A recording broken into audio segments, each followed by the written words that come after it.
Cette chronique est une présentation d'Uniprix, Pharmacie Thibault d'Amour et Roi.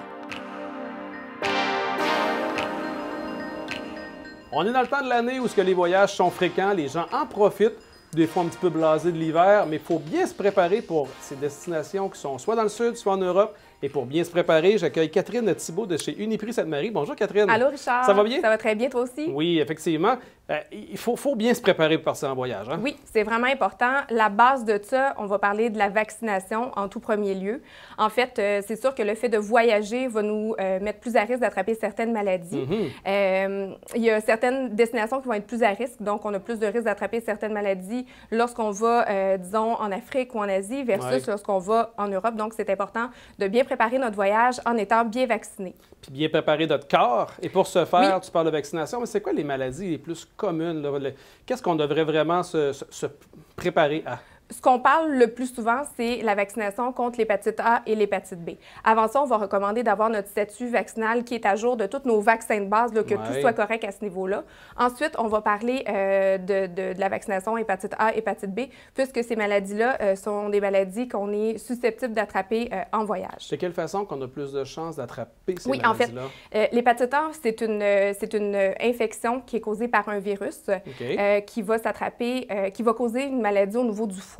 Et l'hépatite A et l'hépatite B sont différentes. L'hépatite A va plutôt s'attraper lorsqu'il y a un contact de la bouche avec des selles qui seraient infectées par le virus. Donc, c'est souvent lors de l'ingestion d'aliments ou d'eau contaminée.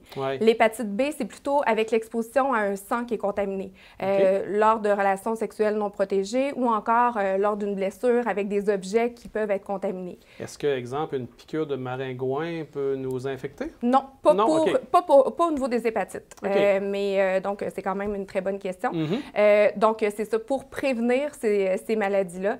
Effectivement, la vaccination, comme je vous parlais, va être essentielle. Sinon, ça va être les mesures en fait, d'hygiène, de faire attention au niveau de notre alimentation, au niveau de l'hygiène. Je vais en revenir un petit peu plus tard là, lorsque je vais parler d'autres infections. Puis, quand on parle de consommation, on entend souvent parler justement de faire attention quand on arrive dans le sud, puis que là, les fruits sont frais, sont rouges, sont bons, puis qu'on se donne à 100 dans ces fruits-là. Ça peut être vraiment intéressant et attirant. Les fruits, on peut en manger, il n'y a aucun problème, mais ça va être important de les peler parce que la pleure peut avoir été contaminée avec de l'eau contaminée. Donc, c'est certain qu'on peut les manger, mais il faut les peler.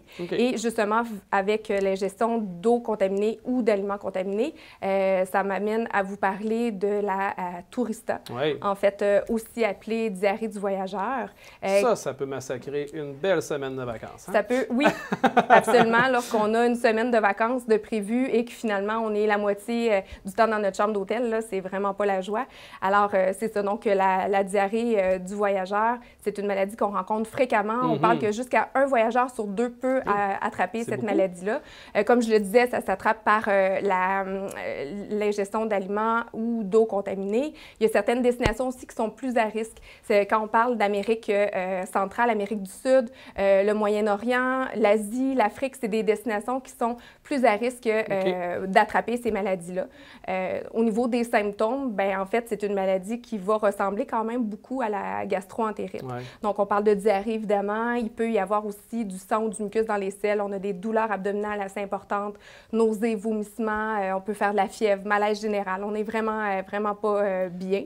Dans le cas qu'on a pris toutes les précautions, on a fait faire les vaccins et que malheureusement, ce qu'un vaccin, c'est pas garanti à 100 non plus, même si ça l'aide beaucoup. Qu'est-ce qu'on peut apporter dans notre valise qui peut nous aider à au moins profiter un minimum de notre voyage? Un minimum de notre voyage. Bien, c'est sûr que la base, on va parler de la réhydratation parce que c'est ce qui est plus problématique, en fait, le risque de déshydratation. Donc, de toujours apporter une solution de réhydratation, comme par exemple gastrolyte, pédialyte, ce genre de produits-là. Et dans les symptômes légers à modérés, on peut se permettre de prendre de l'Imodium. Par contre, si les symptômes persistent au-delà de 24-48 heures ou que sont quand même sévères à la base, on va recommander d'y aller avec un antibiotique. Et vous pouvez aller rencontrer votre pharmacien. On est habilité à prescrire un antibiotique en prévention de la diarrhée du voyageur si ça survient en voyage. Et ça peut être vraiment intéressant pour passer de meilleures vacances si malheureusement on a à attraper ça.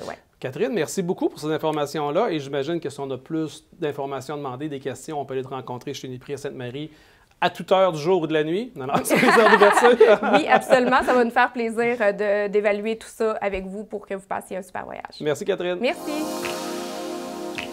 Cette chronique est une présentation d'Uniprix, Pharmacie Thibault d'Amour et Roi.